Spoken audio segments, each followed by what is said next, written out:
Luas Kampung Montalada 980 hektar. Jumlah penduduk Kampung Montalada 1.600 jiwa. Jumlah kakak yang ada di Montalada 345 kakak.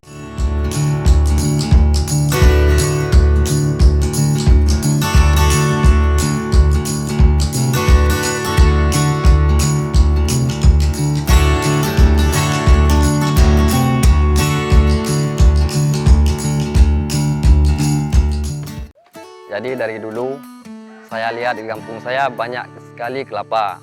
Jadi kami dari masyarakat mengambillah inisiatif untuk menjadikan kelapa tersebut sebagai kelapa gonseng. Jadi karena kan di pasar-pasar juga banyak kebutuhan. Apalagi di desa di saat ada hari lebaran, hari raya, kadang-kadang ada kenduri-kenduri banyak juga yang membutuhkan kelapa gonseng. Jadi dari pertama kami proses pembuatan kelapa gonseng, pertama kami ambil kelapa, habis itu kami belah kelapa, dan terus kelapa tersebut kami kukur memakai mesin. Setelah kami kukur, kami jemur sampai setengah hari. Kalau memang mataharinya terik, mungkin tiap 4 jam. Jadi setelah kami jemur, baru kami gongseng sampai 2 jam ataupun 3 jam.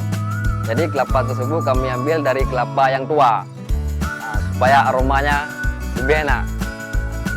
Jadi setelah itu baru kami paket-paket, baru kami buat pemasaran ke pasar-pasar.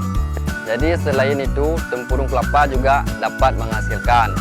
Kami ambil tempurung kelapa, jadi kami bakar, dapat menghasilkan arang. Bisa juga bermanfaat kepada masyarakat.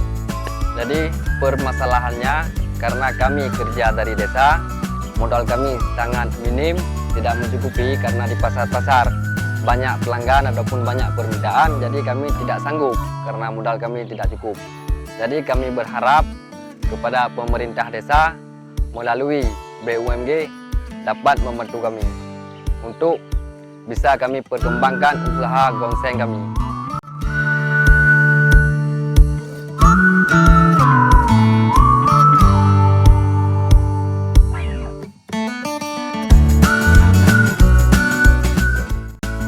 Proses profil Kampung Montalada, di Desa Montalada potensi besarnya adalah kelapa. Kebanyakan warga desa memanfaatkan kelapa untuk membuat kelapa gonseng. Hal ini dilakukan dikarenakan permintaan kelapa gonseng di pasar semakin hari semakin meningkat. Harapan kami semoga ke depan terus menggali potensi yang ada untuk dijadikan inovasi yang menguntungkan.